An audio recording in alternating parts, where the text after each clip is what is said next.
ಓಂ ಸದ್ಗುರುನಾಥ ಶರಣಂ ಜಯ ಜಯ. ಓಂ ಸಚ್ಚಿದಾನಂದ ಶರಣಂ ಜಯ ಜಯ. ಎಲ್ಲರಿಗೂ ನನ್ನ ನಮಸ್ಕಾರಗಳು. ಯೋಗ ವಾಸಿಷ್ಠ ನಿರ್ವಾಣ ಪ್ರಕರಣ, ಅದರಲ್ಲಿ ಯೋಗ ವಾಸಿಷ್ಠದಲ್ಲಿ ಭವಿಷ್ಯತ್ತಿನಲ್ಲಿ ಬರ್ತಕ್ಕಂಥ ಭಗವದ್ಗೀತೆ ಉಪದೇಶದ ವಿಚಾರವನ್ನು ಕುರಿತು ರಾಮನಿಗೆ ವಸಿಷ್ಠರು ಹೇಳ್ತಾ ಇದ್ರು.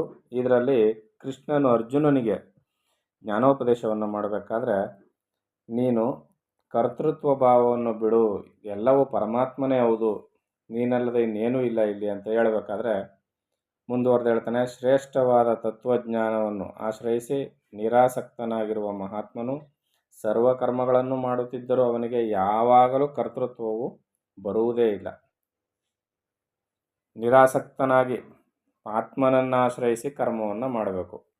ಕರ್ತೃತ್ವವಿಲ್ಲದವನಿಗೆ ಭೋಕ್ತೃತ್ವವಿಲ್ಲ, ಭೋಕ್ತೃತ್ವವಿಲ್ಲದವನಿಗೆ ಸಮವಾಗಿರುವ ಏಕತೆಯು ಬರುವುದು, ಹೀಗೆ ಸಮೈಕತೆಯುಳ್ಳವನಿಗೆ ಅನಂತತ್ವವು ಬರುವುದು, ಅದರಿಂದ ತಾನೇ ತಾನಾದ ಬ್ರಹ್ಮತ್ವವು ಬರುವುದು. ಈ ಲೈನು ಚೆನ್ನಾಗಿ ನೆನ್ಪಿಟ್ಕೊಳ್ಳಿ. ಕರ್ತೃತ್ವವಿಲ್ಲದವನಿಗೆ ಅಂದರೆ ಕರ್ಮಫಲದಲ್ಲಿ ಆಸೆ ಇಲ್ಲದವನಿಗೆ ಭೋಕ್ತೃತ್ವವಿಲ್ಲ. ಅನುಭವಿಸ್ತಾನಲ್ಲ, ಅದರ ಫಲವಿಲ್ಲ. ಅಂದರೆ ಅನುಭವಿಸ್ತಾನೆ, ಅದು ಅವನ ಪಾಲಕ್ಕೆ ಬರುತ್ತೆ, ಆದರೆ ತಾನು ಅನುಭವಿಸಿದರ ಫಲ ಇರೋದಿಲ್ಲ. ಭೋಕ್ತೃತ್ವ ಇಲ್ಲದವನಿಗೆ ಸಮವಾಗಿರುವ ಏಕತೆಯು ಬರುವುದು. ಯಾವಾಗ ಅವನಿಗೆ ಕರ್ಮಫಲದಲ್ಲಿ ಆಸಕ್ತಿ ಇಲ್ಲವೋ, ಬಂದದ್ದನ್ನು ಬಂದಂತೆ ಸ್ವೀಕಾರ ಮಾಡ್ತಿರ್ತಾನೋ, ಆಗೇನಾಗುತ್ತೆ, ಅವನಿಗೆ ಏಕತೆ, ಸಮವಾಗಿರುವ ಏಕತೆಯು ಬರುವುದು. ಹೀಗೆ ಸಮೈಕತೆಯುಳ್ಳವನಿಗೆ ಅನಂತತ್ವವು ಬರುವುದು. ಅನಂತತ್ವ ಅಂದರೆ ಏನಿಲ್ಲಿ ವಿಶಾಲವಾದ ವಿಶ್ವವ್ಯಾಪಿಯಾದ ಜ್ಞಾನ, ಅದರಿಂದ ತಾನೇ ತಾನಾದ ಬ್ರಹ್ಮತ್ವವು ಬರುವುದು. ಆಗ ಅಖಂಡ ಐಶ್ವರ್ಯನಾದ ಪರಮಾತ್ಮನು ತಾನೇ ಆಗ್ತಾನೆ. ನಾನತಾ ಎಂಬ ಮಲವನ್ನು ವಿಸರ್ಜನ ಮಾಡಿ ಪರಮಾತ್ಮನೊಡನೆ ಏಕವಾಗಿ ಕಾರ್ಯವನ್ನಾದರೂ ಮಾಡು, ಅಕಾರ್ಯವನ್ನಾದರೂ ಮಾಡು. ಅರ್ಜುನ, ನಿನಗೆ ಕರ್ತೃತ್ವವಿರುವುದಿಲ್ಲ. ಯಾವನು ತಾನು ಮಾಡುವ ಕಾರ್ಯಗಳಲ್ಲೆಲ್ಲ ಬೇಕು ಬೇಕು ಎಂಬ ಕಾಮ ಸಂಕಲ್ಪವನ್ನು ಬಿಟ್ಟಿರುವನೋ, ಗೊತ್ತಾಯ್ತಲ್ವಾ? ಕರ್ಮಫಲದ ಆಸೆ ಅಂದರೆ ಏನು? ಇಲ್ಲಿ ಬೇಕು ಬೇಕು ಎಂಬ ಕಾಮ ಸಂಕಲ್ಪ, ಆಸೆಯ ಸಂಕಲ್ಪವನ್ನು ಬಿಟ್ಟಿರುವನೋ, ಅಂತಹವನ ಪ್ರಾಕ್ತನ ಕರ್ಮಗಳನ್ನೆಲ್ಲ ಜ್ಞಾನಾಗ್ನಿಯು ದಗ್ಧ ಮಾಡಿಬಿಡುವುದು. ಅಂಥವನನ್ನು ತಿಳಿದವರು ಪಂಡಿತನೆನ್ನುವರು. ಸಿಕ್ಕಾಪಟ್ಟೆ ಗ್ರಂಥಗಳು ಓದ್ಬಿಟ್ರೆ ಪಂಡಿತ ಆಗೋದಿಲ್ಲ. ಇಲ್ಲಿ ಕರ್ಮಗಳನ್ನೆಲ್ಲ ಜ್ಞಾನಾಗ್ನಿಯಿಂದ ದಗ್ಧ ಮಾಡಿಕೊಂಡಂಥವನನ್ನು ಪಂಡಿತ ಅಂತ ಕರೀತಾರೆ. ಕರ್ಮಫಲದ ಆಸೆಯನ್ನು ಬಿಟ್ಟಂಥವನನ್ನು. ಸಮನು, ಸೌಮ್ಯನು, ಸ್ಥಿರನು, ಸ್ವಸ್ಥನು, ಶಾಂತನು, ಸರ್ವಾರ್ಥಗಳಲ್ಲಿಯೂ ನಿಸ್ಪೃಹನೂ ಆಗಿ ಯಾವನು ಇರುವನೋ ಅವನು ಕಾರ್ಯಗಳನ್ನು ಮಾಡುವವನಾಗಿದ್ದರೂ ಅಕರ್ತೃವೇ ಸರಿ. ಕಾರ್ಯಗಳನ್ನೆಲ್ಲ ಮಾಡ್ತಾ ಇರ್ತಾನೆ, ಆದರೂ ಅವನು ಮಾಡಿದವನಲ್ಲ ಅನ್ನಿಸ್ಕೊಳ್ತಾನೆ. ಯಾರಪ್ಪ ಅಂದರೆ ಸಮನು, ಎಲ್ಲದರಲ್ಲಿಯೂ ಸಮಾನತೆಯನ್ನು ನೋಡುವವನು. ಸೌಮ್ಯನು ಅಂದರೆ ಶಾಂತಚಿತ್ತನಾಗಿರ್ತಕ್ಕಂಥವನು. ಸ್ಥಿರನು, ಸ್ವಸ್ಥನು, ಶಾಂತನು, ಸರ್ವಾರ್ಥಗಳಲ್ಲಿಯೂ ನಿಸ್ಪೃಹನು ಹಾಗೆ ಯಾವನು ಇರುವನೋ ಅವನು ಕಾರ್ಯಗಳನ್ನು ಮಾಡುವವನಾಗಿದ್ದರೂ ಅಕರ್ತೃವೇ ಸರಿ. ಸುಖ ದುಃಖಗಳನ್ನು ಲಕ್ಷಿಸದ ದ್ವಂದ್ವವನಾಗಿ ಯಾವಾಗಲೂ ಅಂದರೆ ಸತ್ವಗುಣಮಯವಾಗಿದ್ದುಕೊಂಡು ಯೋಗಕ್ಷೇಮಗಳನ್ನು ಕುರಿತು ಹಂಬಲಿಸದವನಾಗಿ ಆತ್ಮನಿಷ್ಠನಾಗಿ ಹೇಗೆ ಬಂದುದನ್ನು ಹಾಗೆ ಮಾಡಿಕೊಂಡು ಹೋಗುವವನಾಗಿ ಭೂಮಿಗೆ ಭೂಷಣನಾಗಿ ಇರು.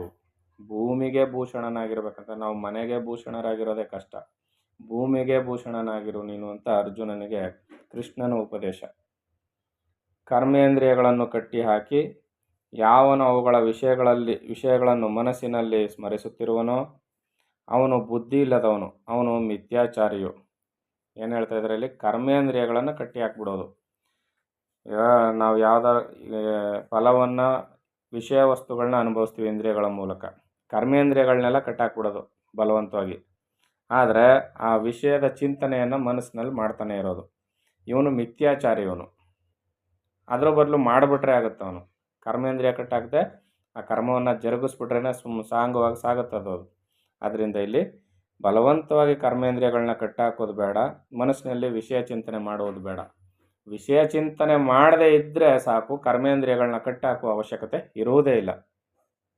ಅದರಿಂದಲೇ ಕರ್ಮೇಂದ್ರಿಯಗಳನ್ನ ಕಟ್ಟಾಕಿ ವಿಷಯ ಚಿಂತನೆಗಳನ್ನ ಮನಸ್ಸಿನಲ್ಲಿ ಯಾರು ಸ್ಮರಿಸ್ತಿರ್ತಾನೋ ಅವನು ಬುದ್ಧಿ ಇಲ್ಲದವನು ಮತ್ತು ಮಿಥ್ಯಾಚಾರಿಯು. ಅರ್ಜುನ, ಯಾವನು ಮನಸ್ಸಿನಿಂದ ಇಂದ್ರಿಯಗಳನ್ನು ನಿಗ್ರಹಿಸಿ ಕರ್ಮೇಂದ್ರಿಯಗಳಿಂದ ಕರ್ಮಯೋಗವನ್ನು ಮಾಡುವನೋ ಆ ಆಸಕ್ತನು ಇತರರಿಗಿಂತ ಹೆಚ್ಚಿನವನಾಗುವನು.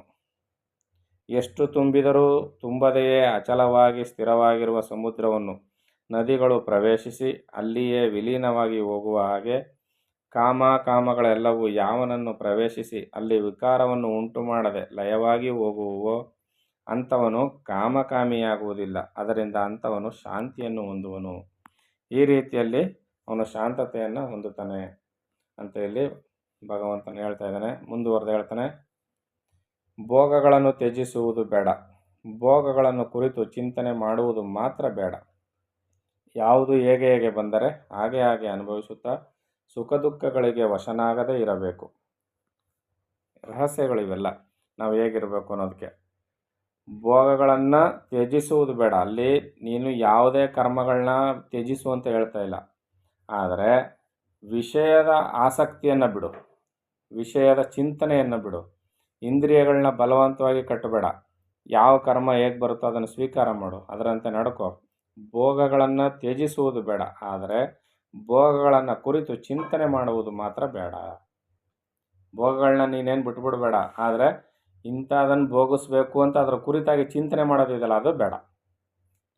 ಯಾವುದು ಹೇಗೆ ಹೇಗೆ ಬರ್ತಾರೆ ಹಾಗಾಗಿ ಅನುಭವಿಸುತ್ತಾ ಸುಖ ದುಃಖಗಳಿಗೆ ವಶನಾಗದೇ ಇರಬೇಕು. ಜನ್ಮಾದಿ ಷಡ್ವಿಕಾರಗಳನ್ನು ಹೊಂದುವ ಈ ದೇಹವು ಅನಾತ್ಮವು. ಜನ್ಮಾದಿ ಷಡ್ವಿಕಾರಗಳನ್ನು ಅಂದರೆ 6 ಥರದ ವಿಕಾರಗಳನ್ನು, ಧಾತು ರೂಪದಲ್ಲಿ ತಾಯಿ ಗರ್ಭ ಸೇರಿ ಶಿಶು ರೂಪವನ್ನು ಧರಿಸಿ ಕಿಶೋರಾವಸ್ಥೆ, ಯೌವನಾವಸ್ಥೆ, ಮುದಿತನ ಮತ್ತು ಈ ರೋಗ ರುಜಿನಕ್ಕೆ ಒಳಗಾಗಿ ಮತ್ತೆ ಸಾವನ್ನು ಹೊಂದುವಂಥ ಈ 6 ವಿಕಾರಗಳಿದೆಯಲ್ಲ, ಈ ಜನ್ಮಾದಿ ಷಡ್ವಿಕಾರಗಳನ್ನು ಹೊಂದುವ ಈ ದೇಹವು ಅನಾತ್ಮವು. ಇದೇ ನಾನು ಎಂದುಕೊಳ್ಳಬೇಡ. ಶಾಶ್ವತನು ಜನ್ಮಾದಿ ವಿಕಾರಗಳಿಲ್ಲದವನು ಆದ ಆತ್ಮನಲ್ಲಿಯೇ ಆತ್ಮಭಾವವನ್ನು ಮಾಡು. ಇದು ಅನಾತ್ಮ ಯಾಕೆ ಅಂದರೆ ಮಧ್ಯದಲ್ಲಿ ಕಾಣಿಸ್ಕೊಂಡಿದೆ, ಮತ್ತು ಮಧ್ಯದಲ್ಲಿ ಇದು ಮರೆಯಾಗುತ್ತೆ.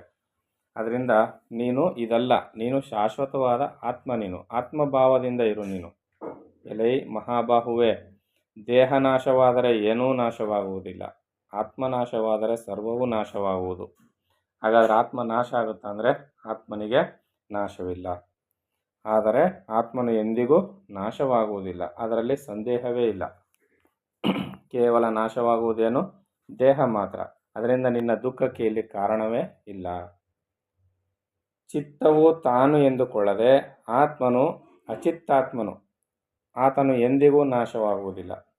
ಆತನು ಯಾವುದೊಂದು ಪರಿಗ್ರಹವೂ ಇಲ್ಲದವನು, ಅಚಿತ್ತಾತ್ಮನು. ಕರ್ಮದಲ್ಲಿಯೇ ನಿರತನಾಗಿದ್ದರೂ ಆತನು ಯಾವ ಕರ್ಮವನ್ನು ಮಾಡಿದವನು ಎನ್ನಿಸಿಕೊಳ್ಳುವುದಿಲ್ಲ, ಯಾಕೆಂದರೆ ಅವನಿಗೆ ಕರ್ತೃತ್ವವಿರುವುದಿಲ್ಲ.